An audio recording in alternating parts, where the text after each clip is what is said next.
अच्छा जी, सबसे पहले नाज़रीन हम कराची के जो गुल प्लाज़ा है उसके हवाले से आपसे बात करना चाहेंगे। वेरी इंपॉर्टेंट, कल भी मैंने इसके ऊपर पूरी आपके साथ बात की थी, डिस्कस किया था, आपको सारी जो सिचुएशन थी उससे आगाह किया था, आपको बताया था, मगर आज भी इसके ऊपर बात करना बहुत ज़रूरी है। आपको पता है 28 लाशें अब तक बरामद की जा चुकी हैं, 81 अफराद जो हैं वो अभी तक नहीं मिल रहे, वो लापता हैं, उनके बारे में कोई इन्फॉर्मेशन अभी तक कहीं से कोई नहीं मिली, कोई रिसीव नहीं हुई। आप अंदाज़ा लगा सकते हैं कि उनके जो घर वाले हैं नाज़रीन, उनके अहलो अहयाल जो हैं उनके ऊपर क्या बीत रही होगी, उनके ऊपर तो पहाड़ टूट पड़ा होगा, उनकी उम्मीदें तो बिल्कुल ख़त्म हो चुकी होंगी, उनको मैयत भी नहीं मिली, कितनी अजियत होगी। बिल्डिंग के बाहर आपने देखा लोग कैसे खड़े हुए चीखें मार रहे हैं, कैसे तड़प रहे हैं, उनकी तड़पती हुई आवाज़ें सोशल मीडिया पे वायरल है एवरीवेयर। इसकी जौन सी जो है ना नाज़रीन एक नई अपडेट है, कुछ आपको मैं दिखाना चाहूँगी, ये फुटेज आप प्लीज़ एक बार देखिएगा। यहाँ पर 179 जो शॉप्स थी ना वो ज़्यादा तामीर कर दी गई थी।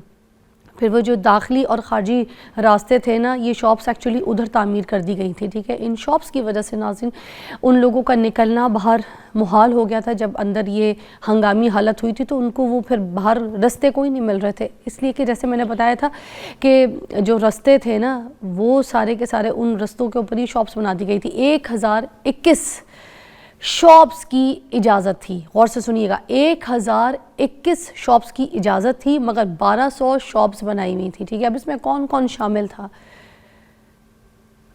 इनके जो मालिकान होंगे वो भी शामिल होंगे, डेफिनेटली शामिल होंगे।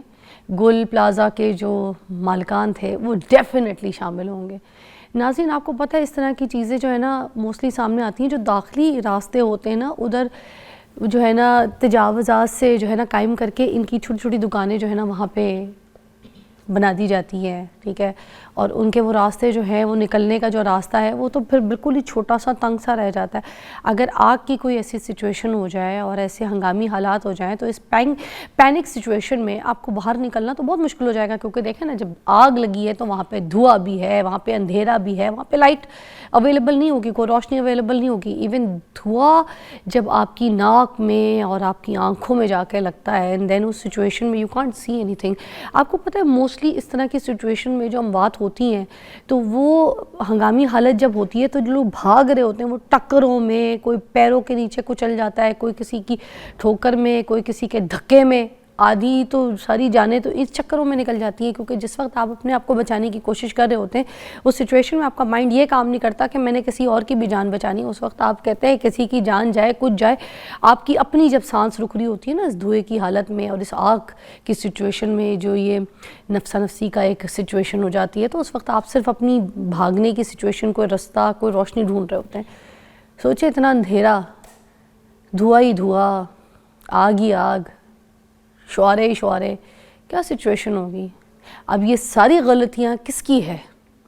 ये मालिकान की है, ये इदारों की है, ये जो सिक्योरिटी निज़ाम है हमारा, जब ये बिल्डिंग्स बनाई जाती हैं, ठीक है, इतनी बड़ी बड़ी औला तामीर की जाती है बिल्डिंग, मगर उसका सिक्योरिटी निज़ाम यहाँ पर पाकिस्तान में कोई नहीं होता, टकेगा भी नहीं होता।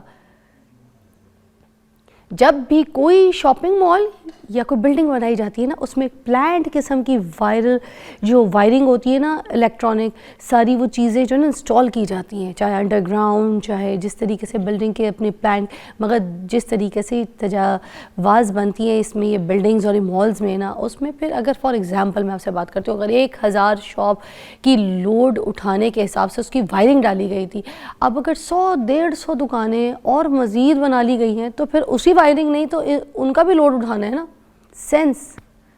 फिर आगे जो फर्दर ये जो वायरिंग की जाती है ना इलेक्ट्रॉनिक वायरिंग, उसका कोई वो नहीं होता, वो तारे डाली, जिसका भी दिल किया उस पर जो है ना वो अपनी चीज़ें चलाना शुरू कर दी।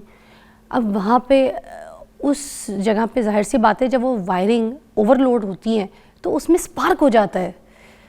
खुद सोचे ना, जो जितना कोई लोड उठा सकती है जो कोई वायर है, अब उसके ऊपर उसके हिसाब से वो प्लानिंग की गई थी और उस पर शॉप्स और डाल दी, उनकी पर एक्स्ट्रा तारे डाल के, ठीक है, वो वायरिंग करें। 179 शॉप ज़्यादा खुली हुई थी, बहुत ज़्यादा है ये, इसको ईजी मत लीजिएगा, इस चीज़ पे पकड़ होनी चाहिए। इस पे आवाज़ उठाइएगा आज, ये मैंने बड़ा इंपॉर्टेंट पॉइंट आपको बताया। सोशल मीडिया पे मैं भी बात नहीं कर रहा, बट मैंने ये इस पे पॉइंट उठाया है। अब इस पे आप आवाज़ उठाइए कि इतनी ज़्यादा शॉप्स वहाँ पर क्यों खुली हुई थी, प्लांट से ओवर प्लांट। ब्रेक के बाद बात करेंगे।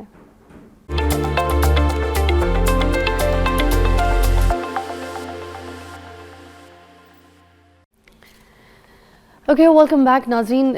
बहुत ज़बरदस्त टॉपिक है, इसके ऊपर आज जो बात करेंगे, आपकी कॉल्स भी हम शामिल करेंगे। नाज़रीन, आज जो हम बात करेंगे वो है मिसकैरेज के ऊपर। मोस्टली होता ही है ना कि जो लड़कियां हैं अब घर में पिल्स खाना शुरू कर देती हैं कि नहीं, अभी नई नई शादी हुई है, अभी तो बच्चा पैदा नहीं करना, अभी हमारी लाइफ शुरू हुई है।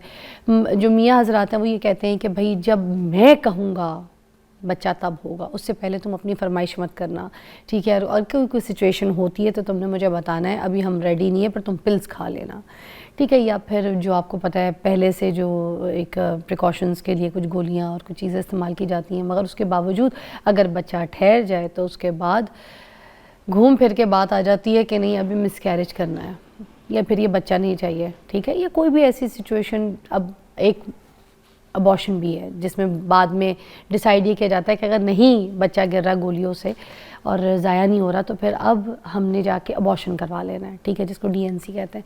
तो अब इन सारी सिचुएशन के बारे में बात करेंगे। आपको पता है कि जो घर में गोलियां खा लेती हैं औरतें और वो अंदर जाके गोली फट जाती है और उसकी वजह से जो अंदर के हालात होते हैं, एक चीज़ आपको जो चीज़ डॉक्टर ने रेकमेंड ही नहीं की है, आप छुप के डॉक्टर से लेके, फार्मेसी से लेके, किसी से जान पहचान से, ठीक है, और 2 नंबरी से वो गोलियां लेके और उसके बाद वो खा लेते हैं, तो वो कोई नॉर्मल चीज़ तो नहीं होती है। और आपको पता है समटाइम्स ये बच्चा जो है ना ज़ाया नहीं होता गोली के बावजूद भी, वो बच्चा जो है ना वैसे ही होता है और उसके बाद वो एबनॉर्मल बच्चे पैदा होते हैं माशरे में, वो बच्चा नॉर्मल सिचुएशन में नहीं होता। मगर खैर हम आज जो मेन टॉपिक हमारा है वो है मिसकैरेजेस, ठीक है, उसके ऊपर बात करेंगे। हमारे साथ मौजूद है डॉक्टर रबीका रिजवान, गायनाकोलॉजिस्ट हैं, किसी तारुफ के मोहताज नहीं है। तो लेट्स टॉक। अस्सलाम वालेकुम। वालेकुम अस्सलाम।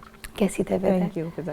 अच्छा, सबसे पहले मिसकैरेजेस की जो रीज़न है उसके बारे में बताइएगा, ये होते क्यों हैं, क्यों लोग करवाते हैं, किस वजह से आपके पास आते होंगे या लोगों के पास जाते हैं और बात करते हैं, ये क्यों होता है हमारे माशरे में ऐसा? मिसकैरेज का मतलब है 7वें माह से पहले अगर हमल ज़ाया हो जाए, यानी एक बच्चा 24 हफ्ते की मियाद को पूरा नहीं पहुंचता और 24वें हफ्ते से पहले ही अगर ज़ाया हो जाए तो इसे हम मिसकैरेज कहते हैं। मिसकैरेज की 4 वजूहात हैं। एक, पहली वजह यूट्रस यानी बच्चेदानी से रिलेटेड, दूसरी वजह बच्चे की बीमारी या माजूरी, तीसरी वजह खून के मसले और चौथी वजह हार्मोन्स का मसला। पहली वजह यूट्रस यानी बच्चेदानी में कोई मसला है, यानी सर्विक्स की लेंथ पूरी नहीं है, बच्चेदानी का मुंह खुलता चला जा रहा है, खुद ही सॉफ्ट होता चला जा रहा है, तो वो बच्चे को अंदर रखेगा ही नहीं, वो उठा के बाहर फेंकेगा। तो ये तो यूट्रस के हो गए। फिर इसी तरह बच्चे की बीमारी यानी क्रोमोसोमल एबनॉर्मेलिटीज़, जैसे कोई भी मौरूसी बीमारी उसके अंदर आ गई, ट्राइसोमी है, डाउन सिंड्रोम में अक्सर मिसकैरेज हो जाता है। कोई और, यानी बच्चा ठीक से बना ही नहीं था, तो कुदरत का निज़ाम है कि वो एबनॉर्मल बच्चा कुदरत की तरफ से यूट्रस अपने अंदर नहीं रखता, वो उसे उठा के बाहर करेगा। तो ये तो कुदरती निज़ाम है कि वो बच्चा एबनॉर्मल था, वो ग्रो नहीं करेगा। अच्छा। वो एक सर्टेन लिमिट तक जाएगा, आगे नहीं जाएगा। अच्छा। तो ये बच्चे की बीमारी या माजूरी भी हो सकती है। तीसरी वजह, खून गाढ़ा हो जाता है। अक्सर लोगों में जैसे ऑटो इम्यून डिसऑर्डर होता है, इसको हम APLS कहते हैं, जिसमें खून के जमने की सलाहियत ज़्यादा है। अब वो क्या करेगा, जब खून जमेगा तो जाहिर है वो बच्चे को तो जाएगा ही नहीं। जब बच्चे को खून ही नहीं पहुंचा तो इसकी वजह से होगा मिस्ड मिसकैरेज, धड़कन अचानक बंद हो गई। अक्सर लोगों का ये होता है। ये किस स्टेज पे आके ये आके होगा 8वां 9वां 10वां हफ्ता। इतना? यानी अच्छा, 3-4 हफ्ते गुजर गए थे, 2 हफ्ते गुजर गए और एकदम धड़कन बंद हो गई। तो इसमें या ग्रोथ के मसले, अक्सर लोग कहते हैं कि जी ग्रोथ नहीं हो सकी, वो फिर ये मसला। फिर चौथी बात है हार्मोन्स, जो सोसाइटी में बहुत कॉमन हो गया है, यानी रैपिड वेट गेन। एकदम से वेट गेन बढ़ा, ज्यादा वजन हुआ, तो क्या हुआ, हार्मोन्स ने अपना रद्दोबदल शुरू किया और उसने प्रेगनेंसी को कबूल ही नहीं किया, तो वो फिर मिसकैरेज की तरफ चला जाएगा और खुद ब खुद घर में ब्लीडिंग शुरू हो जाएगी। तो ये पहचान कैसे हो, क्योंकि अमूमन वेट तो गेन होता है ना, मगर हमें क्या पहचान है कि किस टाइम पे गेन? अक्सर PCOS के पेशेंट्स में दाने निकले हुए होंगे, चेहरे पे बाल नजर आ रहे होंगे, हाँ, वजन ज्यादा होगा, साइकिल खराब होगा। अच्छा। अगर एक औरत का साइकिल तारीख पूरी नहीं है, डेट्स इरेगुलर हैं, इसका मतलब है कि उसके हमल में भी कोई ना कोई मसला होगा। अच्छा। तो ये डॉक्टर्स पहले से ही आइडेंटिफाई कर लेते हैं। हमने अब तो प्रेगनेंसी से पहले दवाइयाँ देना शुरू कर दी हैं। वो लोग जिनके हार्मोन्स के मसले होते हैं, हम उनको प्रेगनेंसी प्लान करने से 2-3 महीने पहले मेडिसिन देते हैं ताकि उनके अंदर हार्मोन्स थोड़ा बैलेंस हो जाएं। फिर एक और आपने सुना होगा, हम रखने की दवाई देते हैं। जब प्रेगनेंसी टेस्ट पॉजिटिव आता है ना, हम इंसर्ट करने के लिए टैबलेट दे देते हैं, जैसे साइक्लोजेस्ट की पेसरी है, अक्सर अच्छा। हम उसको ये स्टूल किन पास, पेशेंट्स को ये आपको उनको देते हैं जिनका प्रोजेस्टेरॉन लेवल कम है, यानी जिनका हार्मोन अच्छा नहीं है। तो वो क्या करेगा कि ग्रोथ होने नहीं देगा, तो हम ऊपर से हार्मोन देते हैं। अच्छा, तो ये मसले 4 तरह की वजूहात होती हैं, वो फिर हमने आइडेंटिफाई करनी है कि इसमें बच्चेदानी का कोई इशू है, खून का मसला है, बच्चा एबनॉर्मल है या हार्मोन्स खराब हैं। मगर रबीका जी, हमारे पास तो ऐसी सिचुएशंस है ना जो मोस्टली घरों में जहाँ पर पता चलता है कि अच्छा ठीक है बहू प्रेग्नेंट हो गई है या फिर बीवी प्रेग्नेंट है, तो हम तो कभी भी ये नहीं कहते कि जैसी प्रेगनेंसी की खबर मिली है या कोई है तो जाओ जाके डॉक्टर से रुजू करो, या फिर शादी के बाद अगर बच्चे की कोई प्लानिंग हो रही है फैमिली में तो कभी ये रेकमेंड नहीं किया जाता कि डॉक्टर के पास जाओ, तुम लोगों ने फैमिली प्लानिंग करनी है तो अब जो है ना तुम लोग को पता होना चाहिए कोई चीज़ें, कोई अगर मेडिसिन है, कोई ऊपर नीचे कोई आपका कमी है जिस्म में और बॉडी में, तो आप उसके बारे में पता करें। हम तो नहीं करते, हम तो प्रेग्नेंट हो जाए कुछ हो जाए उसके बाद जाके देखते हैं सिचुएशन। वो जो 4 कोई विजिट्स होते हैं डॉक्टर के, उसके ऊपर भी इतनी फाइट होती है ना कि आप तो कह रही हैं कि पहले। जी बिल्कुल, यही तो वजह है कि प्रेगनेंसी टेस्ट घर में ही पॉजिटिव आ गया, घर में ही कंटिन्यू हो गया, कोई ट्रीटमेंट शुरू नहीं हुआ, फिर 4-5 हफ्ते आगे गए, स्पॉटिंग होना शुरू हो गई, डॉक्टर के पास भागे भागे गए कि जी हमें तो खून पड़ रहा है या हमें तो दर्द हो रहा है। अब इसकी अलामात 3-4 तरह की हैं। अगर क्रैम्प्स हो रहे हैं, अगर पेट के निचले हिस्से में दर्द हो रहा है, इसका मतलब है कि ये प्रेगनेंसी में कोई ना कोई प्रॉब्लम आ रहा है। इसी तरह अगर घर में ही स्पॉटिंग शुरू हो गई तो इसका मतलब है कि ये तो थ्रेटेंड मिसकैरेज की तरफ जा रहा है। तो 3-4 अलामात हैं, बैकएक का होना, कमर दर्द बहुत ज़्यादा, लोअर एब्डोमिनल क्रैम्प्स होना, फिर स्पॉटिंग का होना और प्रेगनेंसी की अलामात का ख़त्म हो जाना, यानी वॉमिटिंग, मॉर्निंग सिकनेस जो हमें रोज़ाना की बेसिस पे हो रही थी वो अब कम होना शुरू हो गई है। अच्छा, इसका मतलब वो जो प्रेगनेंसी थी उसने ताकत नहीं पकड़ी और वो कम की तरफ चली गई और एबॉर्शन हो गया। अच्छा, तो इसका मतलब है कि हम जब भी प्लान करें सबसे पहले डॉक्टर के पास जाएं, पहला सिचुएशन। और ये जो फॉलिक एसिड वगैरह चीज़ें लोग खाना शुरू कर देते हैं खुद से ही, आयरन की टैबलेट्स लेना शुरू कर देते हैं कि एनीमिक ना हो जाए और खून की कमी ना हो जाए, आयरन की कमी पूरी हो, तो ये सारी चीज़ें सही रहती हैं क्या? जी, फॉलिक एसिड लेना चाहिए। आयरन हम शुरू में रेकमेंड नहीं करते क्योंकि इतनी वॉमिटिंग होती है, मॉर्निंग सिकनेस हो रही होती है, मतली पहले आ रही होती है, तो आयरन हजम नहीं होता, पेट में और ज़्यादा स्टमक अपसेट हो जाता है। तो फॉलिक एसिड लेकिन अच्छा है, वो हम बल्कि शादीशुदा कपल्स को फ्रॉम द डे 1 शादी के बाद ही रेकमेंड कर देते हैं, क्योंकि अगर कहीं प्रेगनेंसी ठहर गई तो वो फॉलिक एसिड शुरू के 10 दिन में बच्चे का दिमाग बनाने में मदद करेगा। क्योंकि हमें जब पता चलेगा ना प्रेगनेंसी ठहरी है, उसके 15 दिन पहले से प्रेगनेंसी ठहरी हुई थी। अच्छा, तो फॉलिक एसिड उसमें मदद करेगा। आयरन आपने खुद से नहीं लेना, आयरन रिच डाइट लेनी है। अच्छा। जैसे अनार, सेब, अक्सर लोग गाजर बहुत जूस बना बना के रोज़ाना पी रहे होते हैं। मेरी अभी पिछले दिनों में पेशेंट एक आ रही थी, उनको रोज़ पेट का दर्द, रोज़। मैंने फिर पूछा मुझे आज सारा दिन की डाइट बताओ, तो मुझे उसने बताया डॉक्टर साहब रोज़ गाजर का जूस पीती हूँ, बाकी भी डाइट बताई। लेकिन ये पॉइंट गलत था। गाजर में विटामिन ए है, गाजर विटामिन ए हम ज्यादा नहीं देते प्रेगनेंसी में। आपने अक्सर सुना होगा लोग स्किन का ट्रीटमेंट कराते हैं, रेटिनोइक एसिड ले रहे होते हैं, एक्यूटेन की टैबलेट है, रेटिन की टैबलेट्स हैं, उनकी वजह से भी मिसकैरेज होता है। हाँ, विटामिन ए से पेट में दर्द होता है। She is so right. हमारी पुरानी जो ज़माने की औरतें होती थी ना, उनको बता दो कि अम्मी पेट में दर्द होता है, तो वो आगे से पूछती होती थी गाजर तो नहीं खाई, इसका मतलब गाजर खाने से पेट में दर्द होता है। रोजाना नहीं जूस पीना, अगर कोई एक कभी महीने 2 महीने में पी लिया, क्योंकि उसका विटामिन ए बच्चे के लिए टॉक्सिक है। तो अनार खा लें, सेब खा लें, वो ठीक है, गाजरों का इस्तेमाल कम रखें। ठीक है। अच्छा, मैं जूसेस के ऊपर भी बात करूंगी प्रेगनेंसी के हिसाब से, मगर एक ब्रेक के बाद आपकी कॉल्स भी शामिल करेंगे। Give a call.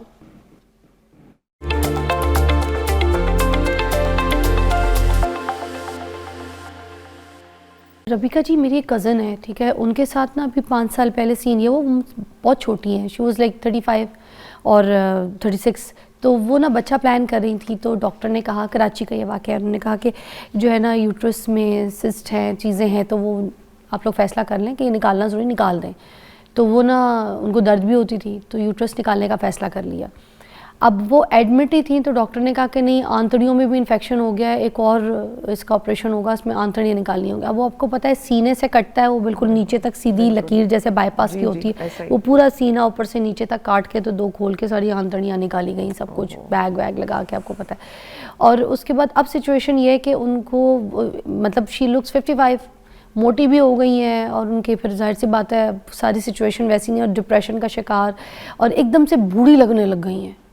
क्यों? उनके यूट्रस के साथ ओवरीज तो नहीं निकाली थी? ओवरीज भी निकाल दी ना। ये वजह है, इसकी ये वजह है, क्योंकि ओवरीज अंडेदानियां हार्मोन रिलीज कर रही होती हैं जो एक औरत को 80-90 साल तक की उम्र के लिए भी बेनिफिट दे रही होती है। बुढ़ापा नहीं आ रहा होता, रिंकलिंग नहीं आ रही होती, डिप्रेशन नहीं होता, हड्डियां मजबूत रहती हैं। अगर हम यूट्रस के साथ समहाउ ओवरीज निकाल देते हैं तो फिर हम ऐसे पेशेंट्स को स्ट्रॉन्ग फॉलोअप्स पे बुलाते हैं, क्योंकि उसके बाद ये जो आपने कहा कि बुढ़ापा आ गया और एकदम हड्डियां कमज़ोर पड़ गई, डिप्रेशन आ गया, ये इसकी वजह वो है। तो ऐसे में फिर हम HRT स्टार्ट करते हैं, हार्मोन रिप्लेसमेंट थेरेपी, ताकि एक औरत अपनी उम्र जी सके, बेहतर तरीके से ज़िंदगी गुजार सके। तो वैसे ये रेकमेंड क्यों किया जाता है? क्या ये हमें खुद पता होना चाहिए कि हमने निकलवाना है या नहीं निकलवाना है, या हमें कोई तकलीफ देगा या नहीं देगा? क्योंकि समटाइम्स ये होता है ना कि सर्जरी हो रही है तो वो कहते हैं इतना पैसा लग गया है, इसी काम में ये साथ भी हो जाएगा। अगर कहा जा रहा है कि अंडेदानी निकाल दो तो अंडेदानी भी फिर निकलवा देते हैं लोग, कहते हैं चलो एक ही ऑपरेशन में ये काम उसके साथ ही हो जाएगा, वरना फिर एक और ऑपरेशन, फिर एनेस्थीसिया, फिर बैठो, फिर टाइम एडमिट हो। तो अब ये चीज़ें एग्जैक्टली आम देखने वाले को नहीं पता। ये प्लीज़ हमें बता दें कि अगर कोई इन्फेक्शन होता है किसी को आंतड़ियों में, कोई ऐसी चीज़ यूट्रस भी निकल जाए, तो अंडेदानी निकालना ज़रूरी नहीं होता इसका मतलब? आपने बहुत अच्छा सवाल किया। अंडेदानी ओवरी निकालने की 3 इंडिकेशन है। पहली बात, अगर फैमिली हिस्ट्री है कैंसर की, यानी कि खाला, माँ, बहनें, अगर इनको छाती का कैंसर था या अंडेदानी का, बच्चेदानी का कैंसर था, तो हम ऐसे पेशेंट्स की ओवरी निकाल देते हैं। अच्छा, मेरी बहन की था, अम्मी को कैंसर था, तो फिर अगर फैमिली हिस्ट्री है तो हमने उनकी जान बचाने की खातिर ओवरी निकाली। लेकिन फिर हम बाद में HRT स्टार्ट करके उसको रिप्लेस करते हैं। दूसरी वजह कि अगर ऐसा पेशेंट है जिसका हमने ऑपरेट के लिए पेट खोला और हमें नजर आया कि ये तो अंडेदानी में कोई मसला है, सस्पिशियस लुकिंग है, कोई फूली हुई है, उसमें सोजिश पड़ी हुई है, सिस्टें बनी हुई है, तो हम फौरन वहाँ से अटेंडेंट्स को काउंसल करते हैं कि जी हम ये वाला निकालने लगे हैं। क्योंकि अगर हमने ऐसे पेशेंट में पेट बंद कर दिया सर्जरी करके तो 6 महीने बाद अंडेदानी का कैंसर आ जाएगा। अच्छा, खानदान में भी किसी को कैंसर हो तो भी देखा जाता है? बिल्कुल, फैमिली हिस्ट्री जो फर्स्ट डिग्री रिलेटिव्स हैं, अच्छा, यानी कि खाला, खाला, बहनें, हाँ, माँ, तो हाँ, बिल्कुल उनको हम देखते हैं। अच्छा, ठीक है, ये भी बहुत ज़रूरी था। अच्छा, मुझे बताइए जो मिसकैरेजेस बार बार होते हैं, इसकी क्या वजूहात होती हैं? बार बार मिसकैरेजेस, रिकरेंट मिसकैरेजेस में 2-3 वजूहात देखना ज़रूरी है। सबसे ज़्यादा ऐसे लोगों में ना APLS सिंड्रोम कॉमन है, ऑटो इम्यून डिसऑर्डर्स कॉमन है, जैसे कि थायराइड। अक्सर लोगों को थायराइड यानी गिलड़ के मसले हो रहे होते हैं तो वो हमल ठहर ही नहीं रहा होता, ये ऑटो इम्यून है, यानी इसकी कोई वजह नहीं है, बस ये ऐसे ही हो जाएगा। फिर इसके अलावा खून गाढ़ा होने के मसले, यानी ऐसा होता है कि जब प्रेगनेंसी शुरू होती है ना तो ये वैसे ही थ्रोम्बोएम्बोलिक कंडीशन है, प्रेगनेंसी में वैसे ही खून के जमने की सलाहियत ज़्यादा होती है, तो हम क्या करते हैं, हम खून पतला करने के इंजेक्शंस लगा रहे होते हैं। अक्सर पेशेंट्स ने ये लगवाए हैं, पेट के नीचे, जिल्द के नीचे हम लगा रहे होते हैं इसको, क्लेक्सेन का इंजेक्शन है। तो वो क्या करेगा, वो जब खून पतला रखेगा तो बच्चे की तरफ धड़कन बेहतर रहेगी, खून की सप्लाई बेहतर रहेगी। सो रिपीटेड मिसकैरेजेस में एक तो ये, फिर अक्सर लोगों की बच्चेदानी में प्रॉब्लम होता है, बाइकॉर्नुएट यूट्रस, डायडेल्फस, 2 मुंह हैं बच्चेदानी के, यूट्रस 2 हैं। अच्छा। तो वो बच्चे टिकते ही नहीं है। इसी तरह बाइकॉर्नुएट में भी 8वें महीने तक हमल चला जाता है, फिर आगे वो बच्चे को, because there is no space inside, अंदर जगह ही नहीं है कि बच्चा ग्रो कर सके, तो यूट्राइन एनोमलीज होती हैं। फिर क्या होता है, सर्विक्स नरम पड़ जाती है, उसकी लेंथ कम हो जाती है, फिर हम बच्चेदानी के मुंह पे एक टांका लगाते हैं। इसको सर्वाइकल सर्कलाज कहते हैं, मैकडोनल्ड स्टिच कहते हैं, बड़ा मशहूर है, ये भी लोगों को पता है। और ये हम ज़्यादातर 13-14 वीक्स के बाद लगाते हैं उन लोगों में कि जिनमें बच्चेदानी का मुंह छोटा पड़ गया है। तो हम क्या करते हैं, टांका लगा के बंद कर देते हैं ताकि बेबी बाहर ना आ जाए। अच्छा, और ये जो जहनी दबाव होता है, कुछ लड़कियों को बहुत प्रेशर होता है, आपको पता है, फिर सिगरेट नोशी, मोटापा, ठीक है, कैफ़ीन का ज़्यादा इस्तेमाल और माहौलियाती आलूदगी, और ये जो कैंसर वगैरह के जो कुछ डर होते हैं लोगों को, या किसी पेशेंट को अगर कोई है, तो उसकी वजह से भी तो आपको पता है प्रेगनेंसी का मसला आता है। स्ट्रेस और बहुत ज़्यादा डिप्रेशन, इसका साइंटिफिक प्रूफ तो नहीं है, लेकिन प्रैक्टिकली हमने ये देखा है कि बहुत ज़्यादा स्ट्रेस हार्मोन्स को चूँकि ख़राब करता है, तो ख़राब होने की वजह से फिर क्या होता है, मिसकैरेज हो जाता है। अदरवाइज साइंटिफिकली ये इतना प्रूवन नहीं है, लेकिन डेफिनेटली अगर इतना ज्यादा स्ट्रेस है कि डेली बेसिस पे, तो कॉर्टिसोल रिलीज होता है ना स्ट्रेस में, कॉर्टिसोल और ज्यादा वजन बढ़ाता है, वजन बढ़ा और हार्मोन्स खराब हुए, प्रेगनेंसी की सपोर्ट खत्म, तो फिर वो मिसकैरेज हो जाता है। अच्छा, और ये क्यों कहा जाता है लड़कियों को सबसे पहले डॉक्टर्स रेकमेंड करते हैं कि थोड़ा सा वेट कम कर लें, दुबली पतली लड़कियां भी जाएंगी तो उनको कहा जाता है थोड़ा सा वेट और कम करें, कर लें। ये क्यों, क्या वजह होती है? इसकी वजह हार्मोन्स ही हैं। अक्सर लोग देखने में पतले लग रहे होते हैं लेकिन वो रेजिस्टेंट केसेस होते हैं। मैंने बहुत से पेशेंट डील किए हैं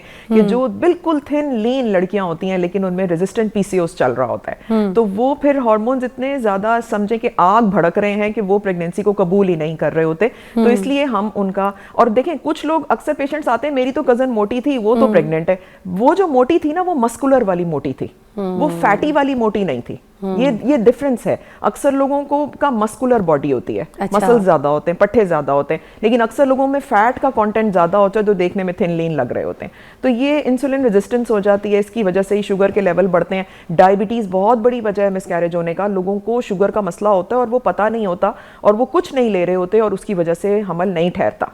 सो मेडिकल डिसऑर्डर्स बड़ा इसमें देखने पड़ते हैं, शुगर, थायराइड, ब्लड प्रेशर ऐसा कि जो कंट्रोल ही नहीं हो रहा, और इसी तरह APLS सिंड्रोम, ये देखने की बड़ी ज़रूरी वजह है क्योंकि यही सबसे ज़्यादा रिपीटेड मिसकैरेज करते हैं। एक हुआ, दूसरा हुआ, तीसरा हुआ। अच्छा, घर की औरतें जो है ना मोस्टली लड़कियों को पिलाना शुरू कर देती हैं जूसेस। अब जूसेस प्रेगनेंसी में थोड़ा सा इंसुलिन जो है रेजिस्टेंस बढ़ा भी देता होगा, शुगर लेवल भी बढ़ा देता होगा क्योंकि प्योर शुगर होती है उसके अंदर। हम जब रस निकाल के पी रहे हैं तो उसके अंदर तो आपको पता है इंसुलिन ही सारा कुछ बढ़ रहा है, मगर उसके अंदर कार्ब्स कुछ होते ही नहीं है, ना ही तो हम उसका कुछ छिलका इस्तेमाल कर रहे होते हैं।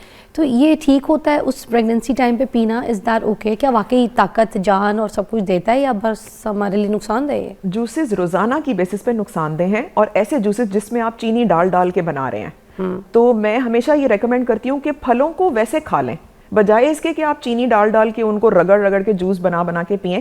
फलों को वैसे खा लें, सेब खा लें, थोड़ी देर बाद अमरूद चाट मसाला नमक लगा के खा लें, अनार के दाने अच्छे हैं उन्हें खा लें। गाजर का जूस मैं ज़्यादातर अवॉइड करवाती हूँ क्योंकि उसमें विटामिन A है, वो प्रेगनेंसी के लिए सेफ नहीं है। फिर अनार का जूस अक्सर लोगों का गला ख़राब कर देता है, फिर हमें गले ख़राब के लिए एंटीबायोटिक्स और बाकी ट्रीटमेंट देना पड़ता है। तो जूसेस को रोज़ाना की बेसिस पे ना लें, कभी हफ्ते में एक दफा ले लिया, और वो भी वो लोग जिनमें बहुत वॉमिटिंग है, जिनके अंदर पानी ठहर ही नहीं रहा, उन्हें हम ज्यादातर फ्लूइड्स पे रखते हैं। रबीका जी, आखिरी सवाल, ज़्यादा टाइम बिल्कुल कम है, हमें बता दें कि जो DNC है ये एग्जैक्टली इज़ दैट सेफ और इट्स रियली नॉट सेफ? लड़कियों को रेकमेंड करना चाहिए कि अगर कोई बहुत सिचुएशन ऐसी हो गई है और वो DNC की तरफ जाती हैं तो करना चाहिए या नहीं? Very important please. DNC अब ऑब्सोलीट हो गई है, अब हम लोग MVA करते हैं, पढ़े लिखे कंसल्टेंट्स गायनाकोलॉजिस्ट अब लोग MVA करते हैं। MVA सेफ प्रोसीजर है, उसका बड़ा अच्छा सा अपरेटस होता है जो कि यूट्रस के लिए ठीक है। देखें, जो लोग गोलियां खाते हैं ना घरों में, उनको इतना ज़्यादा अनबेरेबल पेन हो जाता है कि आधी रात को भी शौहर बीवी को ले लेके भाग रहा होगा इमरजेंसी में कि वो बर्दाश्त से बाहर है। तो अब हम ज़्यादातर टैबलेट्स देख के रेकमेंड करते हैं, तो MVA कर देना सेफ है। DNC लोहे के औजारों से होती थी जिसमें यूट्रस को हम खुरच खुरच के दीवार अंदर से निकालते थे, अब हम MVA करते हैं, अब हम DNC नहीं करते। MVA सेफ है और क्विक प्रोसीजर है, और MVA के बाद हमें गैर जरूरी टेस्ट भी नहीं कराने पड़ते। जो अंदर पीसेस रह जाते हैं ना वो साफ हो जाते हैं, और वो निकालना ज़रूरी होता है? निकालना ज़रूरी होते हैं क्योंकि वो अंदर इन्फेक्शन स्प्रेड होता है, बहुत ज़्यादा सेप्सिस हो जाता है। अब देखें, वो मिसकैरेज, वो बच्चा तो नहीं बनाना, अब हमने माँ को बचाना है। माँ बचेगी तो अगली दफ़ा ताकतवर हमल हो सकेगा। क्या बात है, थैंक यू सो मच, बहुत बहुत शुक्रिया रबीका जी आपकी तशरीफ आवरी का। आई होप आप ये रील अपने लिए सेव करके ज़रूर रखिएगा। जिन जिन की शादियाँ हो रही हैं, ये जो बच्चे प्रेगनेंट होना, बच्चियाँ प्रेगनेंसी प्लान कर रही हैं, उनको ये रील ज़रूर देखनी चाहिए। Take a break.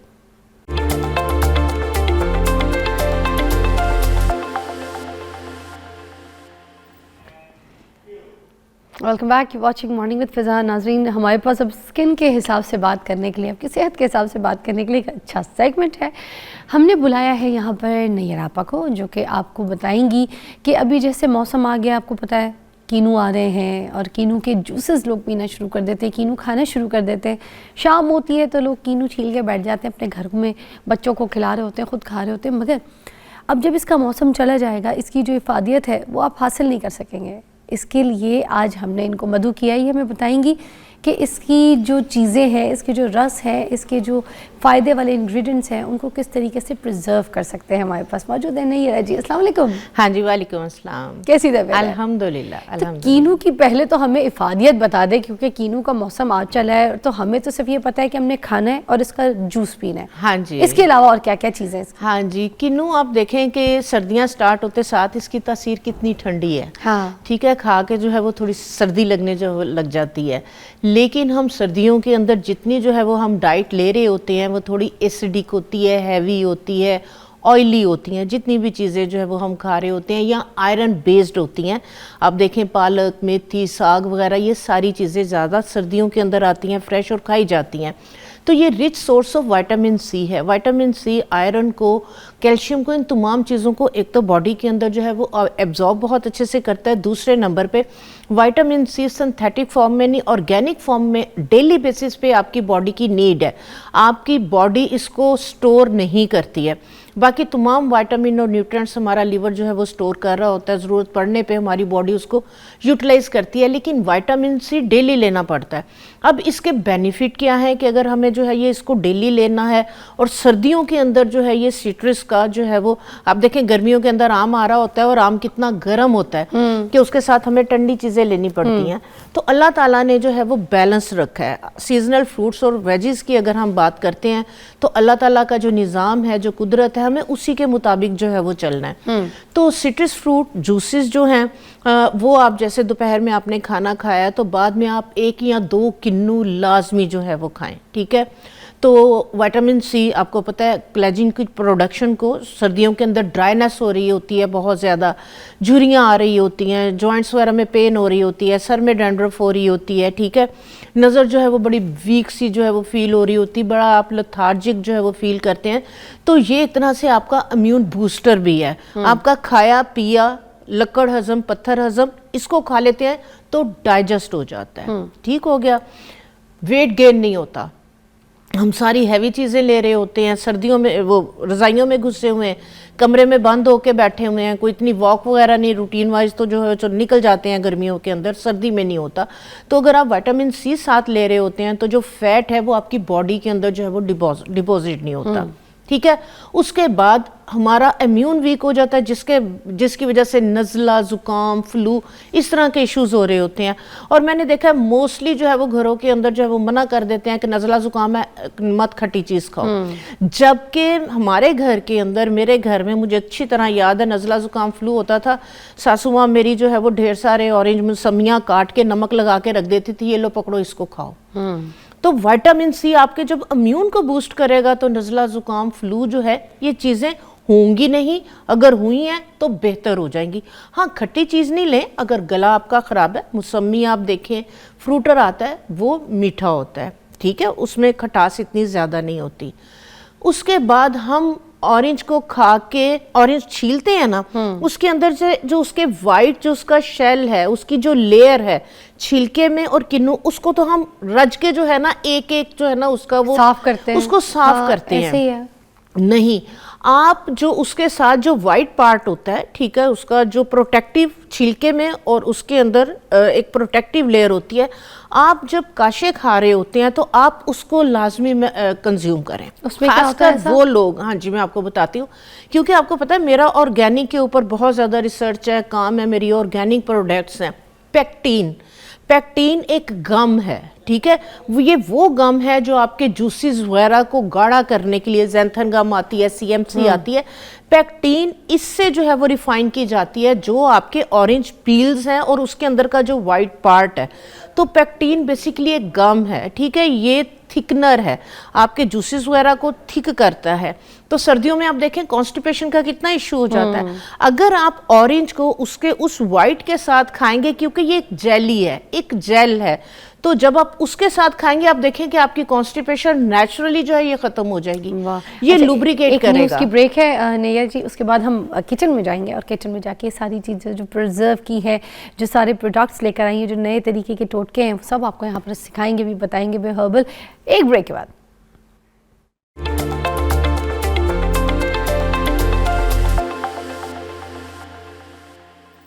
Welcome back, watching morning with Fiza. नाज़रीन, नैयर आपा अभी हमें ज़बरदस्त यहाँ पर कुछ रेसिपीज़ बताएंगी, सब कुछ हर्बल, सारा कुछ रेकमेंडेड है, हाईली आप ये घर पे इस्तेमाल कर सकते हैं, चीज़ें बना सकते हैं।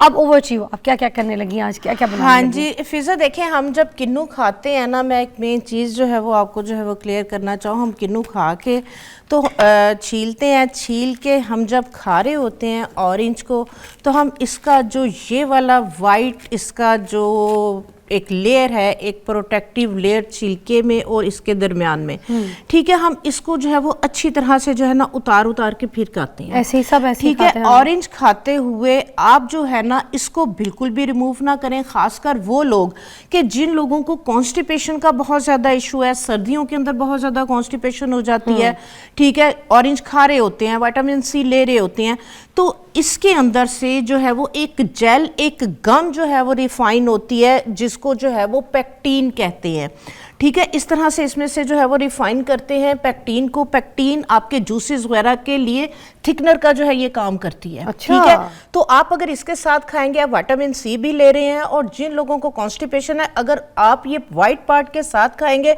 आप देखेंगे कि लुब्रिकेशन होगी, आपकी गट हेल्थ के लिए बेहतर है, और आपकी जो कॉन्स्टिपेशन है वो इसके साथ जो है ये खत्म हो कैसे जाएगी। ताकि लोगों को पता हाँ सके कि अब ये जैसे छीला है हमने, हाँ जी बिल्कुल, हमने ये देखें छीला है ना किन्नू को, ये देखें हम क्या कर रहे होते हैं, ये जो इसके अंदर की जो है ये प्रोटेक्टिव लेयर है, हम इसको जो है वो रिमूव कर रहे होते हैं। खासकर जिन लोगों को ड्राइनेस है, कॉन्स्टिपेशन वगैरह, ये पकड़े, ठीक है, हम छील के खा रहे होते हैं। ये खा के दिखाएं हम, ये ऊपर का जो है ना वो सारा इसकी जो तो ये सब लगा हुआ शेल है, हाँ जी, मैं इसके साथ ही इसको खाती हूँ, क्योंकि इसके ये गम है, ठीक है, तो ये लुब्रिकेट करता है, तो आपके ये कॉन्स्टिपेशन को खत्म करेगा, आपकी गट हेल्थ के लिए, विटामिन सी को एब्जॉर्ब करने के लिए, आपकी बॉडी के लिए आप इसके साथ खाएं। वो लोग जिनमें बहुत ज्यादा ड्राइनेस है और कॉन्स्टिपेटेड है, तो उनकी कॉन्स्टिपेशन इसके साथ खत्म हो जाएगी, ठीक हो गया।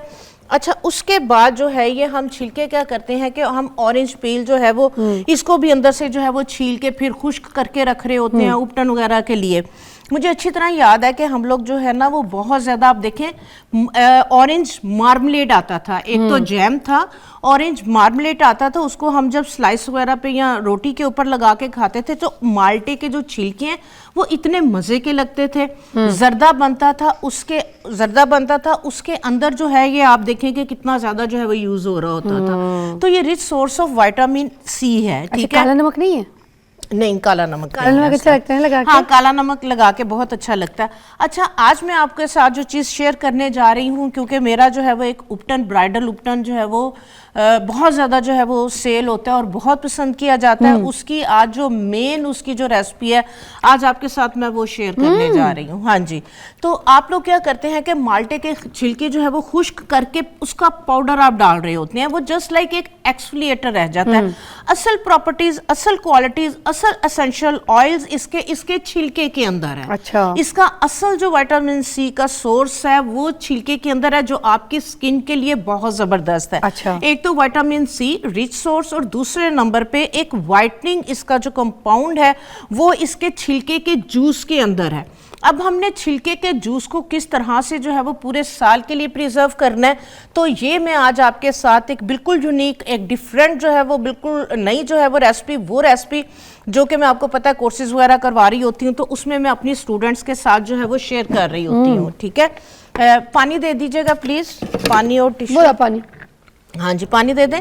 ये देखें, आपने जाहिर सी बात है जब आप फ्रूट वगैरह खा रहे होते हैं उसको आप धो के रखते हैं, तो माल्टे के छिलके जो है ये धुले हुए हैं, फ्रेश आपने जो है वो छिलके, जो भी आपने किन्नू वगैरह खाया है, ठीक है, उसके अंदर आप जो है वो अपना फ्रेश जो है वो आप थोड़े से ऑरेंज की जो काशी है ये भी डाल सकते हैं, ठीक है।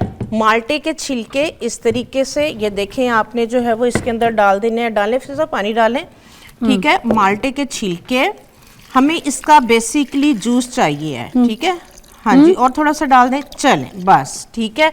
अच्छा, इसी मौसम के अंदर आप देखें कि गेंदे के फूल हर तरफ क्यारियां भरी हुई हैं। गेंदे के फूलों के अंदर ये क्वालिटी है कि जो ब्लैक हेड्स, व्हाइट हेड्स बन रहे होते हैं, फ्रैकल्स किसी भी तरह से नहीं जा रही, तो इसी के अंदर हम फ्रेश जो है वो गेंदे के फूलों की जो पत्तियां हैं ये डालेंगे, क्योंकि इसका भी जो है वो एक्सट्रैक्ट चाहिए, हमें इसके एसेंशियल ऑयल चाहिए हैं, हमें इसके वो कंपाउंड चाहिए कि जो इसके फ्रेश पेटल्स के अंदर है। हमें ड्राई पेटल्स नहीं चाहिए, हमें फ्रेश पेटल्स चाहिए, स्किन के लिए बहुत अच्छा होता है, बहुत अच्छा होता है। उसके बाद आपको पता है गुलाब की पत्तियां, इसके अंदर भी जो है वो विटामिन ई बहुत ज्यादा है, और इसका जो एसेंशियल ऑयल है, इसकी जो खुशबू है, इसका जो एक्सट्रैक्ट है वो फ्रेश पत्तियों के अंदर है। अच्छा। ड्राई होने के बाद जाहिर सी बात है कि वो खत्म हो जाता है, उसकी वो क्वालिटी और वो प्रॉपर्टी नहीं रहती। ठीक है। इसी के अंदर जो है वो हम छील के एलोवेरा जो है वो जेल डाल देंगे। ठीक है, अच्छा। मैंने जो है वो इस तरीके से एलोवेरा जेल ली है।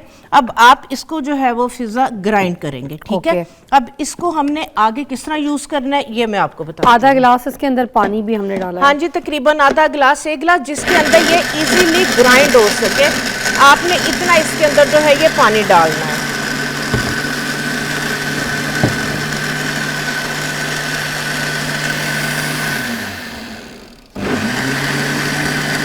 छानना भी है? हाँ जी बिल्कुल।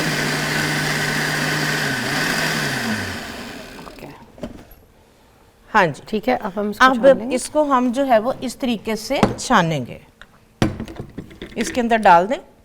इसको आप एसिड भी ले सकते हैं। ठीक है, आप इसको जो है वो छान भी सकते हैं। हम ये बना रहे हैं उपटन मास्क। अगर हम स्क्रब बनाएंगे तो ये वाला जो पल्प है इसको हम ड्राई करके इसको ज़ाया नहीं करेंगे। ये हमारे एक्सफोलिएटर में, हमारे स्क्रब में जो है वो यूज होगा। अच्छा, हाँ जी, ये भी बिल्कुल। इस तरह इस्तेमाल जी किया जा जी जी, सकता है। इसको ज़ाया नहीं करना, इसको हमें इसी तरह से जो है वो शैडो ड्राई कर लेना है। ठीक है, इसके ऊपर। हाँ जी, ठीक है। अब ये हमारे पास आ गया गेंदे के फूलों का एक्सट्रैक्ट, गुलाब का और माल्टे के जो छिलकों का रिच विटामिन सी है, जो कि आपकी स्किन की पिगमेंटेशन वगैरह को जो है ये ख़त्म करेगा। ठीक है, अब हमने इसको किस तरह से यूज़ करना है। ठीक है, मैं थोड़ा सा निकाल रही हूँ। अब हम लेंगे जौ का आटा। ठीक है, जौ का आटा हमने जो है वो इसके अंदर डाल दिया। ये अब इसको जो है ना वो आप मिक्स करें इसके साथ। 1 कप आपने डाला है? हाँ जी, ये इतना डालेंगे कि जिस तरह से हम आटा गूंथते हैं, ये हमने रोटी बनानी है। ये हमने इसको जौ के आटे के अंदर इसके फ्रेश जूस को जो है ये प्रिजर्व करना है। ठीक है जी, इसकी रोटी बनेगी। ठीक है, पकानी भी है? नहीं, पकानी नहीं है, पकानी नहीं है। इसको हम किस तरह से जो है ये प्रिजर्व कर रहे हैं, ये देखें हमने जो है वो और इसके अंदर जो है वो डाल दिया। ज़्यादा जूस है, ये हमने जौ के आटे के अंदर सारा इसका जो जूस है वो डाल दिया। अब इसके अंदर 2 या 3 टेबलस्पून आपने बेसन लेना है। बेसन आपने ज्यादा नहीं लेना। अच्छा, ठीक है, 2 या 3 टेबलस्पून हमने। ये अभी तक हमने सिर्फ जौ का आटा डाला है। जौ का आटा, बेसन, ठीक है, 2 या 3 टेबलस्पून, बहुत ज्यादा नहीं लेना। आपको बेसन अगर सूट नहीं करता, क्योंकि मैंने देखा है कुछ लोगों को बेसन सूट नहीं करता, तो वो इसके अंदर मकई का आटा जो है वो डाल सकती हैं। अच्छा। हाँ जी, मकई का आटा जो है वो बेस्ट है। बेसन मोस्टली लोगों को सूट नहीं करता। ठीक है, अब इस डो के अंदर हम डालेंगे 1 खाने के चम्मच के बराबर हल्दी। हल्दी आपने जो है वो खालिश वाली लेनी है, किचन वाले बॉक्स से नहीं निकालनी। कई दफ़ा उसके अंदर मिर्च जो है वो ऐड हुई होती है, तो वो फिर आपको जलन करेगी। तो ये कौन सी वाली है आपने जो हमें यहाँ पे सिखाई थी? जी बिल्कुल, जो हमने अपनी ऑर्गेनिक हल्दी लेके, जो आजकल मार्केट में अवेलेबल है, आप खरीद के जो आपने कहा था, हाँ जी, उसका आपने पाउडर जो है वो बना के डालना है। अब इसका एक और मेन इंग्रेडिएंट है सफेदा काशगरी। ठीक है, जिंक ऑक्साइड या सफेदा काशगरी, इसका भी जो है वो इसके अंदर हम 2 टेबलस्पून जो है वो इसके। ये क्या काम करेगा? सफेदा काशगरी आपके स्किन के कलर को जो है ये वाइट टोन देगा, सफेद करेगा। ठीक है, तकरीबन ये 2 टेबलस्पून के करीब हमने इसके अंदर जो है वो सफेदा काशगरी का जो है वो डाल दिया। ठीक है, अच्छी तरह से इसको मिक्स कर ले। अब इसके अंदर जाएगा मुलट्ठी का पाउडर। ठीक है, मुलट्ठी आपको पता है झाइयों के लिए भी बहुत अच्छी है। हाँ जी, जो मुलट्ठी है आपको पता है कि बहुत ज्यादा जो है वो क्लियर करता है। जी, ये तकरीबन जो है वो इसके अंदर 1 टेबलस्पून के करीब हम डालेंगे मुलट्ठी का पाउडर। ठीक है, इसको आपने इस तरह से जो है ये मिक्स करते चले जाना। थोड़ा सा डालूं ये वाला जूस पड़ा जो है? हाँ जी बिल्कुल डाल लें, अगर थिक हो रहा है तो इसको डाल लें। ठीक है, और इसके अंदर तकरीबन ऑर्गेनिक जो सिरका है 2 टेबलस्पून के करीब हम इसके अंदर जो है वो ऑर्गेनिक सिरका डालेंगे। जो सिरका है ये भी आपकी स्किन की पिगमेंटेशन वगैरह को जो है ये ख़त्म करेगा, और ये हमने पूरे साल के लिए इसको प्रिजर्व करना है। तो ये हमारे जो इस वाली जो डो है, ये वाली रोटी है, उसको प्रिजर्व भी करेगा जो सिरका है। और सिरका जो है ये भी स्किन की वाइटनिंग के लिए, स्किन की ग्लो के लिए जो है वो बहुत जबरदस्त है। आपने एप्पल साइडर वाला डाला है? सिर्फ 2, हाँ जी, एप्पल साइडर सिर्फ 2 टेबलस्पून डालना है। सिरका आपने बहुत ज्यादा नहीं डालना। सफेद सिरका भी डाल सकते हैं क्या? हाँ, नहीं सिंथेटिक नहीं डालें। आपको पता है हम ऑर्गेनिक पे काम कर रहे हैं, तो इसलिए आपने इसके अंदर जो है वो ऑर्गेनिक ही जो है वो डालना है। ठीक है, प्रिजर्व के लिए सिरका हाँ यूज जी। किया। बाकी अगर आपकी एक्नी है तो आपने इसके अंदर जो है वो नीम के पत्तों का पाउडर डाल देना है, अगर एक्नी है। अगर ऑयली स्किन नहीं है, एक्नी का इश्यू वगैरह नहीं है, तो ये ऑप्शनल है। उसके बाद जिन अच्छा, मुझे नीम के पत्ते बहुत ड्राई कर देता है फेस को, जैसे मेरी स्किन इसीलिए बहुत मैंने ड्राई है। हाँ जी, ये एक्नी के लिए है ना, तो ऑयली स्किन के लिए, ऑयली स्किन का एक्स्ट्रा ऑयल है, उसको एब्जॉर्ब करेगा। अच्छा। ठीक है, तो उसके अंदर आपने डालना है, अदरवाइज देखे मैंने ऑप्शनल बताया। मतलब ड्राई स्किन वाले ना यूज करें, ड्राई स्किन वाले इसको यूज नहीं करेंगे। ठीक है, इसके बाद जिन बच्चियों के चेहरे पे बाल हैं, वो चाह रही हैं कि चेहरे के बाल भी खत्म हो और बाल जो है वो खत्म भी हो, और प्लस उन्हें ब्लीच ना करनी पड़े, स्किन के बालों का जो कलर, फेशियल हेयर का कलर भी नेचुरली गोल्ड हो जाए, तो फिर आपने 1 टेबलस्पून मूली के बीज डाल देने हैं। मूली के बीज? मूली के बीज स्किन को ब्लीच करते हैं, बालों का अगर कलर ब्लैक है तो उसको ब्राउन की तरफ ले जाते हैं। तो ये 1 टेबलस्पून डालने आपने, ये ज्यादा नहीं डालने। जिनकी सेंसिटिव स्किन है वो मूली के बीज यूज नहीं करें, ऐड नहीं करें, क्योंकि ये थोड़ा सा जो है ये माइल्ड सी जो है ना ये इचिंग करते हैं। नई चीज बताइए आपने। हाँ जी, ये आपने ना थोड़ा पतला कर दिया फिजा, हमने ना डो बनानी थी। ठीक है, इसके अंदर हाँ जी मैं थोड़ा सा जो है ना वो और जो है ये आटा डालूंगी। ठीक है, इसका एक पेड़ा बनेगा। इसकी जो है ये एक डो सी, जैसे हम रोटी का पेड़ा बनाते हैं ना, उस तरह से हमने ये पेड़ा बनाना है। पेड़ा बना के हमने इसकी जो रोटी बनानी है, रोटी बना के इसको हमने शैडो ड्राई करना है। हमने इसको धूप के अंदर जो है वो खुशक नहीं करना। ठीक है, अच्छा, ठीक है। इसकी रोटी को हमने जो है वो छांव के अंदर जो है वो 4-5 दिन के अंदर ये बिल्कुल ड्राई हो जाएगी। 4-5 दिन लगा के? 4-5 दिन के बाद जो है क्या ये शक्ल बनेगी, कोई है पड़ी हुई? हाँ जी बिल्कुल, ये देखें, ये मैं, हाँ जी ये देखें, ये इस तरीके से ये पाउडर जो है ये रुक जाए, फिर ब्रेक के बाद दिखाइएगा। एक ब्रेक ले लेते हैं, जब तक कि हम आपको दिखाते हैं कि जब इसकी असल शक्ल तैयार होगी 3-4 दिन सुखा के, तो फिर क्या होगी और क्या कंडीशन देता है कि मैं यहाँ पे जरा ये जुगाड़ भी कर लूँ। Okay, break.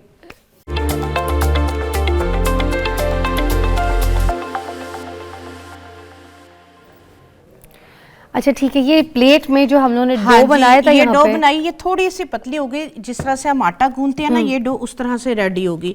इसकी फिर रोटियां बना के आप इस तरीके से किसी प्लेट के अंदर रख के, जब ये थोड़ी सी ड्राई हो जाए, इसको जो चंगेर होती है जिसके अंदर से जो है वो हवा का गुजर हो, तो आपने उस चंगेर के अंदर रख देना है। इसको आपने उलटते पलटते रहना है। ठीक है, 3 दिन तक? हाँ जी, 3-4 दिन में जिस तरह रोटी खुश्क होती है उस तरह से ये खुश्क हो जाएगा। अच्छा, ठीक है।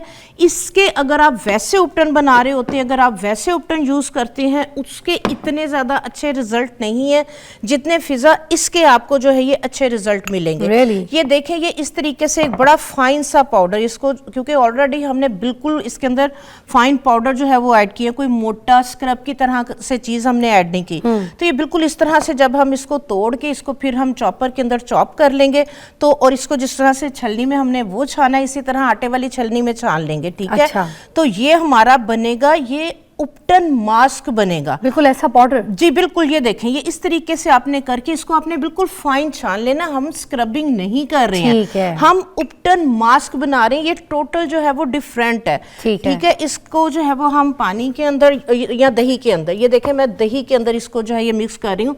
दही के अंदर जो है वो इसका बहुत जबरदस्त जो है ये रिजल्ट आता है। ठीक है। अच्छा। तो इसकी दही के अंदर आपने पेस्ट बनानी है, क्योंकि स्क्रब हर एक के लिए नहीं होता। ठीक है। आप कोई भी उपटन बना रहे हैं और चेहरे पे रगड़ रहे हैं, मसर रहे हैं, जिनकी पतली स्किन है, थिन स्किन है, तो उनके लिए तो स्क्रब बिल्कुल भी नहीं है। रगड़ना, और आजकल बच्चियों ने क्रीम्स वगैरह लगा के अपनी स्किन को जो है ना वो बहुत ज्यादा डैमेज किया हुआ है, और इतना टाइम भी नहीं है। आप जैसे अपकमिंग ब्राइड्स हैं, देखिए हमने इसमें गुलाब की पत्तियां भी डाली थी, सारी चीजें, अपना रंग अब छोड़ रही है। उसने अपना रंग छोड़ा है। फिजा हाथ दिखाइएगा। ठीक है, ये देखें इसकी लेस, इसकी लुब्रिकेशन। ठीक है, ये देखें इसका जो है ये ड्राई होके तो इसका जो है ये कलर आएगा और ये इसका रिजल्ट आएगा। ये देखें। ठीक है, इसको आपने डेली बेसिस पे यूज कर सकते हैं। स्क्रब या कोई भी एक्सफोलिएटर आप डेली बेसिस पे यूज नहीं कर सकते। जो अपकमिंग ब्राइड्स हैं, जो चाह रही हैं कलर फेयर हो, सर्दियां खत्म हुई हैं, टैनिंग हो रही है बहुत ज़्यादा, एक ड्राई डेड लेयर बनी हुई है, डेली बेसिस पे आप रात को फारिग हो गए हैं, ये वाला जो है वो दही के अंदर आप पैक बनाएं। इसको आप जो है वो आधे घंटे के लिए लगा रहने दें। आधे घंटे के बाद आप इसको जो है वो मसाज करते हुए सर्कुलर मोशन के अंदर जो है वो चेहरे को वॉश कर दें। आप बिलीव करेंगे, 1 से 2 दिन के इस्तेमाल के बाद ही ये आपका जो है वो एकदम जिस तरह से वो एक ग्लास स्किन लुक होती है, एक ग्लास स्किन आपकी जो है वो लुक आएगी, स्किन ग्लोइंग होगी, वाइट पिगमेंटेशन को ख़त्म करेगी, स्किन की कलर टोन इवन करेगी, बेहतर करेगी, ब्लैक हेड वाइट हेड्स को रिमूव करने के साथ साथ जो ड्राइनेस की वजह से एक रिंकल्स वगैरह आ रही थी, क्योंकि इसके अंदर हमने जो है वो रोज पेटल्स डाले, उसमें रिच विटामिन ई है, तो विटामिन ई आपको पता है स्किन को जो है वो नरिश करेगा, विटामिन सी इसके अंदर है वो स्किन को नरिश करेगा, गेंदे के फूलों का फ्रेश रस इसके अंदर हमने जो है वो पूरे साल के लिए जो है वो सेव कर लिया। जो गुडनेस है इनके जूसेस की वो हमने इस रोटी के अंदर पैक कर ली पूरे साल के लिए। ठीक है। इसको ग्राइंड करके पाउडर बना के आप रख लें, ठीक है। जितना ये पाउडर है उतना ही आप थोड़ा सा जो है वो जौ का आटा और मिक्स करके इसको माइल्ड भी कर सकते हैं। ठीक है। कुछ लोगों को अगर फील होता है जिनकी बड़ी पतली स्किन है या जिन्होंने स्किन डैमेज की हुई क्रीम्स लगा के, तो वो इसको जो है माइल्ड कर सकते हैं इसमें थोड़ा सा और जौ का आटा डाल के। ठीक है। अभी ये देखें हमने सिर्फ 2-3 मिनट के लिए लगाया है, ठीक है। ये देखें किस तरह से, जिस तरह से ये नेचुरल जो है, ये देखें जिस तरह से हम ब्लीच वगैरह लगाते हैं, क्योंकि इसमें हमने दही डाला है, खमीर हुआ है, ठीक है। तो हमने इस तरीके से जो है वो मसाज करते हुए आपने आधा घंटा, अगर नहीं आपके पास टाइम है तो 15 मिनट बहुत है, आपने लगा के बोलना नहीं है, कोशिश करें लेट जाएं, रिलैक्स करें, ताकि जो है और तकिया ना नीचे रखें, थोड़ा सा ब्लड का फ्लो फेस की तरफ आए, ठीक है। तो आप इस तरह से देखिए कितनी क्रीमी पेस्ट बनी है, ठीक है। ये देखें इसका रिजल्ट, ये देखें आपकी स्किन की लेयर थोड़ी सी थिन थी, अभी 2-3 मिनट के अंदर अंदर ही ये देखें इसने किस तरह से आपकी सारी टैनिंग को रिमूव कर दिया है। सिर्फ अभी 1 या 2 मिनट के लिए हमने जो है वो इसको यूज़ किया है। अच्छा, एक चीज़ और मैं, येलो पिगमेंट भी हमने इसके अंदर जो है वो सेव किया है। जो नेचुरल येलो पिगमेंट है ये क्या करेगा कि जो आपके मेलानिन सेल हैं, जो ब्लैक सेल हैं, उनके अंदर पेनिट्रेट करके उसके कलर को न्यूट्रलाइज करेगा। हल्का सा वॉश करने के बाद आपकी स्किन की टोन आपको लाइट सी जो है वो पेल फील होगी, क्योंकि तमाम चीज़ों के अंदर एक येलो पिगमेंट है। हल्दी भी डाली है। तो आप देखें उपटन क्यों धुलने 15-20 दिन पहले यूज कर रही होती थी, इसलिए कि जो पेल कलर है वो उनके सेल्स के अंदर पेनिट्रेट करके उनकी स्किन के कलर टोन को बेहतर करता था, ठीक है। तो ये आप जो है ये टोटल डिफरेंट रेसिपी है और ये हर एक को सूट करेगी, आप इसको बना के रखें। इसके बाद जिस तरह से जो है वो ऑरेंज का जो फ्रेश जूस है, आप अगर इसका सीरम बनाना चाह रहे हैं, ठीक है, आपने जो है ये इस तरीके से फ्रेश जूस ले लिया, जितना फ्रेश जूस है उतनी इसके अंदर आप ग्लिसरीन जो है वो इसके अंदर डालेंगे, ठीक है। अच्छा, ये वही वाला जूस है जिसके अंदर हम वो भी गेंदा और गुलाब है? हाँ जी, बिल्कुल यही वाला जो जूस हमने बनाया है, इसी को आप स्टेन करके, ठीक है, इसका हम सीरम भी बना सकते हैं, ठीक है। आपके पास अगर टाइम नहीं है उपटन यूज करने का, तो ये जितना जूस है उतनी इसके अंदर जो है वो ग्लिसरीन ऐड करें और इसके अंदर आप जो है वो एलोवेरा जेल फ्रेश, ठीक है, वो डाल के, तो आप इसको इस तरह से जो ऑलरेडी जेल्स मिलती हैं एलोवेरा, इसके अंदर क्योंकि प्रिजर्व लगा हुआ होता है, तो आप ये वाली जेल जो है वो इसमें डालेंगे तो ये जूस आपका प्रिजर्व हो जाएगा, खराब नहीं होगा, इसमें स्मेल नहीं आएगी, ठीक है। तो ये आप इस तरीके से जो है ये इसका सीरम भी बना के जो है वो इस जूस का एलोवेरा जेल के साथ जो है वो रख सकते हैं, ठीक है। तो ये वाला सीरम जिस तरह से आपने उपटन को वॉश किया है, तो बाद में आप ये वाला सीरम इसके अंदर विटामिन ई के कैप्सूल्स भी डाल सकते हैं, ठीक है। तो ये वाला सीरम बाद में आप लगा के विटामिन ई भी तो हमें ऑलरेडी फूल से मिल गया, गुलाब के अंदर भी विटामिन ई होता है ना? 1-2 कैप्सूल और डाल देंगे तो उससे ये होगा कि इसके अंदर रिच विटामिन ई आपको पता है स्किन ग्लो के लिए जो है वो बहुत जबरदस्त है। तो आप ये वाला सीरम इस उपटन मास्क के बाद जो है वो लगा के डेली बेसिस पे एज अ नाइट क्रीम इसको लगाएं। नाइट क्रीम प्लीज छोड़ दें जो मर्करी स्टीरॉइड बेस्ड है, जो आपकी स्किन को बहुत बुरी तरह डैमेज कर रही है, ठीक है। तो ये उससे ज्यादा जो है वो अच्छा है, उससे ज्यादा जो है ये बेहतर है सीरम, व्हाइटनिंग के लिए, पिगमेंटेशन को खत्म करने के लिए, छाइयों वगैरह के लिए। वो सब क्या चीज लेकर आई थी आप? ये गुलकंद वगैरह थी? हाँ जी, ये देखें, ये मैंने जो है ये मैंने उन बच्चियों के लिए ये मैं लाजमी शेयर करना चाहूँगी। अपकमिंग ब्राइड्स हैं, सर्दी ख़त्म हो रही, गर्मियाँ स्टार्ट होते साथ ही जो है वो फिज़ा आप देखें कि चम्मच, ये साफ वाला चम्मच ये पड़ा हुआ है, साथ जिनकी खासकर ऑयली और जिनकी एसिडिक बॉडी है, तो आप देखेंगे फिजा उन बच्चियों के ना मुंह से स्मेल आने लगती है, पसीने से स्मेल आने लगती है, स्किन ऑयली हो जाती है। तो आप क्या करें, फ्रेश गुलाब की पत्तियां और गेंदे की पत्तियां, ठीक है, टाइम हमारे पास सिर्फ 1 मिनट है। थोड़ी सी चीनी डाल के, थोड़ा सा लेमन जूस और थोड़ा सा सिरका डाल के, ये देखें इस तरीके से इसकी गुलकंद बना के रख लें। ठीक है, ये मैंने बना के रखी हुई है, मैं इसको जो है वो लाजमी हफ्ते में 1-2 दफा खाती हूँ, खा के देखें। ठीक है, ये बच्चियां जो है वो अपकमिंग ब्राइड्स खासकर जो है वो बना के रखें। खट्टिया? तो हाँ जी, क्योंकि इसके अंदर जो है वो लेमन जूस भी है, सिरका भी है, इसमें चीनी भी है, गुलाब की पत्तियां और गेंदे की पत्तियां, सिंपल। तो ये आप जो है वो बना के शहद भी डाला आपने इसमें हाँ, शुगर डालिए, आप चीनी डाल लें या शहद डाल लें, ठीक है।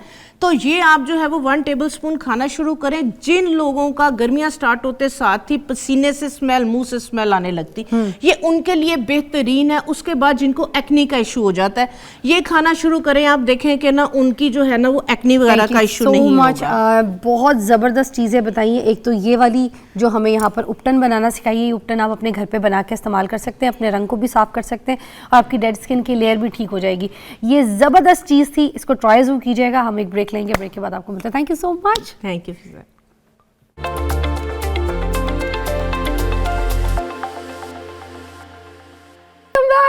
Morning with Fiza. इतनी ज़बरदस्त मेहमान मेरे साथ मौजूद है। नाज़रीन, दुआ कासिम है, छोटी सी है और कम उम्री में इन्होंने बिल्कुल ही बहुत छोटी सी एज में स्कूल के टाइम पे जो है ना वहाँ पे नात शरीफ पढ़ना शुरू की, उसके बाद छोटे छोटे मिली नगमे गाना शुरू किए और उसके बाद जो है अब ये मीडिया में ऑन स्क्रीन आ गई हैं। लोगों ने इनको बड़ी पजीराई दी है, इनके गाने चीज़ें लोग सुनते हैं।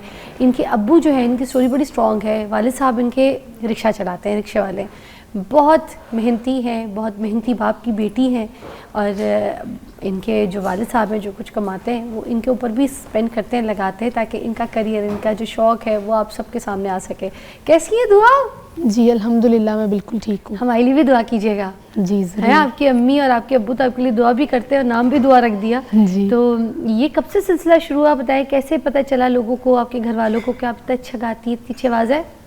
मैं 6 साल की थी जब मैंने पढ़ना स्टार्ट किया। हाँ। तो मेरे भाई नात ख़्वां हैं, वो पढ़ते थे, तो उनको देख के मुझे भी शौक हो गया। बड़े भाई आपके? जी मेरे बड़े भाई। अच्छा, तो क्या मुझे नाम भी है उनका? मोहम्मद काशिफ। मोहम्मद काशिफ। अच्छा, मेन स्ट्रीम पर लोगों के सामने अभी कर चुके हैं वो, कभी मीडिया के सामने कोई उनकी नहीं, वो महफिलें पढ़ते थे, अब उन्होंने छोड़ दिया। अच्छा, जी छोड़ दिया। क्यों छोड़ दिया? बस उनका अपना शौक है, वो टिकटॉक बनाते हैं। अच्छा अच्छा। जी। और उसके बाद फिर आपको उनसे देख के शौक हुआ और जी। आपने रास्ता पकड़ लिया? जी, फिर मैंने एकेडमी में सीखने जाती थी, अपने भाई के साथ ही थोड़ा बहुत सीखती थी, वो सिखाते थे। उसके बाद मेरे फादर मुझे सिखाते हैं, वही मेरे उस्ताद हैं। वाह, आपके फादर की अच्छी आवाज़ है। जी, उनसे ही मेरे अंदर कन्वर्ट हुआ है। वाह वाह वाह। फिर मिली नगमे में भी पढ़ गए आपने? जी जी, ये समा की आवाज़ पे कंपटीशन हुआ था, उसमें मैंने विन किया। तो उधर विन मिली भी नगमे किया? दुआ, ये तो वालिद साहब ने बताया नहीं हमें। विन भी कर चुकी है माशाल्लाह। और अब जो है आप कितने बरस की हैं? मैं 14 इयर्स की। 14 साल की हैं माशाल्लाह। तो देखें अभी भी बच्ची हैं और छोटी सी उम्र में कितनी मेहनत कर रही हैं, अपने शौक़ को आगे लेकर आ रही हैं। हमें क्या सुनाना चाहेंगी, हमारे लिए क्या तैयारी की है आपने? सॉन्ग सुनाऊंगी मैं आपको, है? हुसैन बख्श गुल्लू साहब का। चले फिर हो जाए दुआ, माइक आपके पास है जी। सोनिए जे तेरे नाल दगा मैं कमावा, नी रब करे मैं मर जावा। हाय नी अल्लाह दिसो मैं मर जावा। सोनिए जे तेरे नाल दगा मैं कमावा, नी रब करे मैं मर जावा। हाय नी अल्लाह दिसो मैं मर जावा। वाह। मुख तेरा वेख के ते चन शर्मोंदा है, वाह। रब भी बना के तैनू आप वेख जांदा है। हाँ, मुख तेरा वेख के ते चन शर्मोंदा है, रब भी बना के तैनू आप वेख जांदा है। फुल्ला जिहा दिल तेरा, फुल्ला जिहा दिल तेरा, कदी जे दुकान नी रब करे मैं मर जावा, हाय नी अल्लाह दी सो मैं मर जावा। सोनिए जे तेरे नाल दगा मैं कमावा, नी रब करे मैं मर जावा। बड़ी बुरी बात है, बहुत नाराज़ हूँ मैं तुमसे। मैंने तुम्हें क्या कहा था कि आते के साथ ही दुआ करना, दुआ है तुम्हारा नाम, आते के साथ ही अल्लाह करे मैं मर जाऊँ। ये कैसी बातें की तुमने? तुम्हें बहुत अच्छा गाया है, शाबाश, वेरी नाइस। एक ब्रेक के बाद मिलते हैं।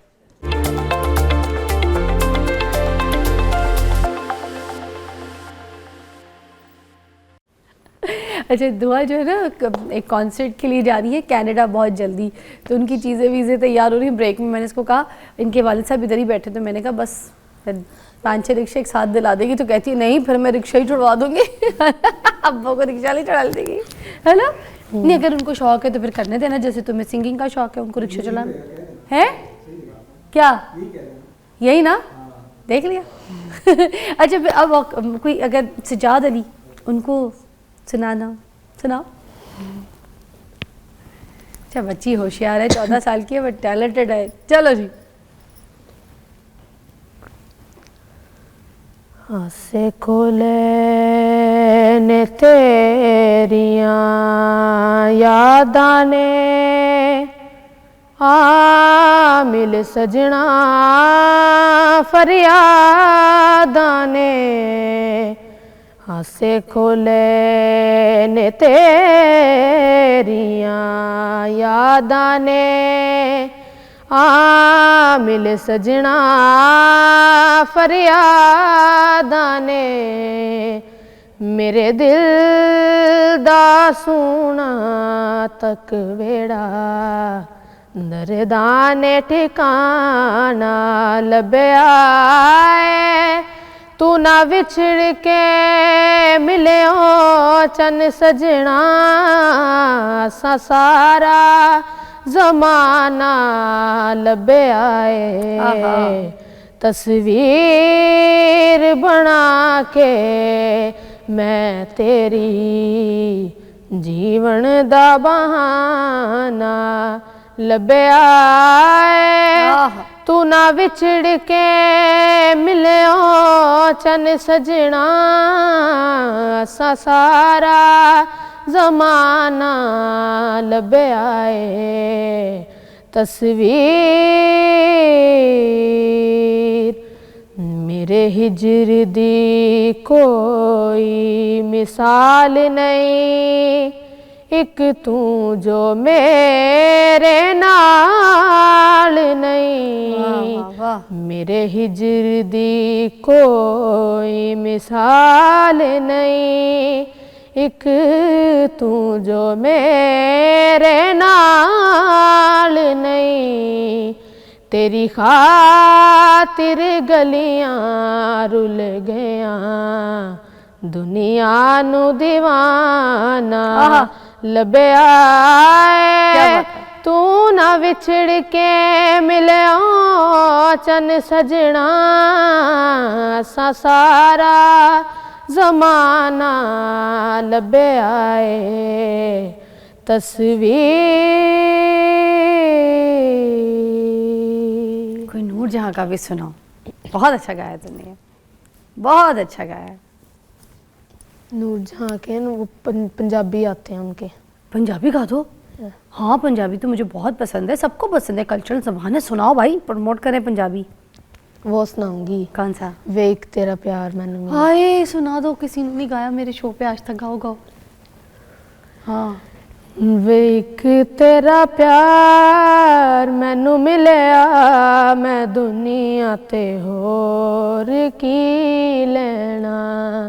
वेख तेरा प्यार मैनू मिलिया, मैं दुनिया ते होर की लेना।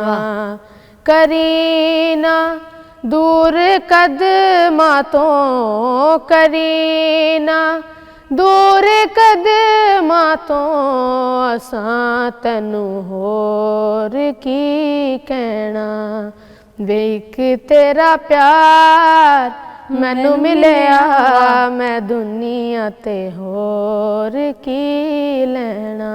अपना बहुत ख्याल रखिएगा और इसी तरह से दुआ को सुनते रहिएगा, दुआ को पसंद कीजिएगा और इसके लिए भी दुआ कीजिएगा। Thank you for your time Dua, best of luck, see you tomorrow, bye bye.